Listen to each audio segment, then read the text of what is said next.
বর্ষার আগেই দিনহাটা শহরের জল নিকাশি ব্যবস্থাকে ঢেলে সাজাবার লক্ষ্যে উদ্যোগী হলো দিনহাটা পৌরসভা। শহরের মূল রাস্তার ধারে ড্রেন পরিষ্কারের কাজ শুরু হলো বৃহস্পতিবার দুপুর নাগাদ। দিনহাটা শহরে পরিষ্কারের কাজ শুরু করে পৌরসভা। এদিন দিনহাটা পৌরসভার chairman Gourishankar Maheshwari, vice chairman Sabir Saha Chowdhury সহ দিনহাটা পৌরসভার অন্যান্য কাউন্সিলরদের উপস্থিতিতে পৌরসভার কর্মীরা ড্রেন পরিষ্কারের কাজ শুরু করে দেয়। এদিন ফুটপাথগুলিকে দখলমুক্ত করতে সেই ড্রেন পরিষ্কারের কাজ চালায় পৌরসভা। পৌর এলাকার 16টি ওয়ার্ডের ড্রেন পরিষ্কারের পাশাপাশি মূল রাস্তার ধারে ড্রেনগুলোকেও পরিষ্কারের কাজ চলছে দ্রুততার সাথে। এ বিষয় নিয়ে দিনহাটা পৌরসভার চেয়ারম্যান গৌরীশঙ্কর মাহেশ্বরী কি জানাচ্ছেন শুনবো।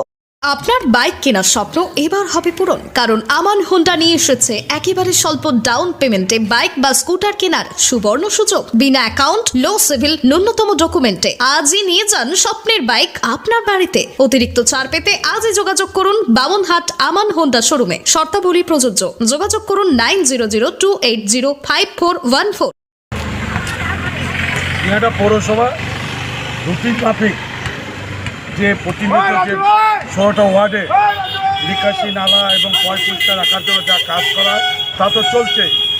বর্ষা প্রাক মুহূর্তে আমরা শহরকে যাতে কোথাও বর্ষার জল না জমে, যেটা বিগত কয়েক বছর ধরে দিনহাটা শহরে অতি ভারী বৃষ্টি হলেও জল সামান্য কিছুক্ষণে 10-20 মিনিট জমে, তারপরে জমে না। কারণ আমরা পৌরসভার পক্ষ থেকে স্পেশালিভাবে 4-5 মাস আগে যেহেতু শহরে যে হাইট ড্রেনগুলো আছে, নালাগুলো আছে, ওরা পরিষ্কার রাখি এবং পরিষ্কার করার চেষ্টা করি যাতে বর্ষার সময় সাধারণ মানুষের কোনো অসুবিধা না হয়। যত বড়ই বৃষ্টি হোক না কেন, যাতে দিনহাটা শহর 10 থেকে 20 মিনিটের ভিতরে বর্ষার থামার ওই জল যেতে নেমে যায়, সেই ব্যবস্থায় দিনহাটা পৌর বোর্ড এবং পৌরসভার যারা কাউন্সিলররা আছে সকলে মিলে তদারকি করে আজকে থেকে প্রায় 40 জন শ্রমিক বাইক হয়েছে। কোনোদিন 40 জন থাকবে, কোনোদিন 50 জন থাকবে, যেভাবে শ্রমিক আছে সেইভাবে কন্টিনিউ। কতদিন কাজ চলবে? যতক্ষণ দিনহাটার 16টা ওয়ার্ড একদম পরিষ্কার হবে না ততক্ষণ পর্যন্ত কাজ চলবে। যেটা শহরে পরিষ্কার পরিচ্ছন্ন এবং নিকাশি নালাকে যাতে বর্ষাতে জল না জমে তার জন্য যা করণীয় তা যেটা পরবর্তী এতে সময় কোনো বাধা নাই। সেটা 2 মাসও লাগতে হবে, 4 মাসও লাগতে হবে, যতদিন লাগবে। যারা ড্রেন আটকে বসে আছে তাদের ক্ষেত্রে ওই যে দেখলেন আপনার সামনে আটকে ছিল, তাদেরকে তুলে দেওয়া হলো, পরিষ্কার হচ্ছে, কোনো সমস্যা হবে না। সকলে সহযোগিতা করছে। পরিষ্কারে কোনো রকম বাধা আমরা এখানেই যা থাক কাউন্সিলর বলে বাচ্চা বলবো পারলে কী করবে, কোনো রকম বাধা আমরা মানবো না। ঠিক আছে, আজকে শহরকে পরিষ্কার রাখাটাই আমাদের মূল উদ্দেশ্য।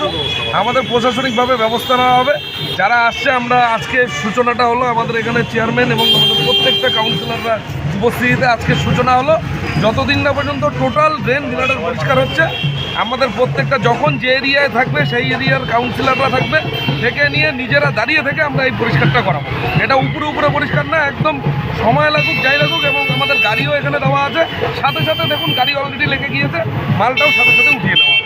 স্ল্যাবগুলো যে তুলে ফেলা হচ্ছে, স্ল্যাবগুলো লাগানোর ব্যবস্থা করা হবে পৌরসভার পক্ষ থেকে? সেটা না, আমরা আমাদের যতটা পারা করবো আমরা আমাদের পরিষ্কারের ক্ষেত্রে কোনো বাধা আমরা মানব না। আমরা সাধারণ মানুষের কাছে একটাই আপিল রাখবো, সকলের সহযোগিতা হাত বাড়িয়ে দিন, যাতে সুন্দরভাবে আমাদের শহরকে আমরা গড়ে তুলতে পারি, যাতে আগাম বর্ষাতে যাতে শহরে কোথাও নিকাশি নালার সমস্যা না হয়। দোকানদাররা বা সাধারণ মানুষ সহযোগিতা করলে তাদেরই ভবিষ্যতে উপকারটা হবে।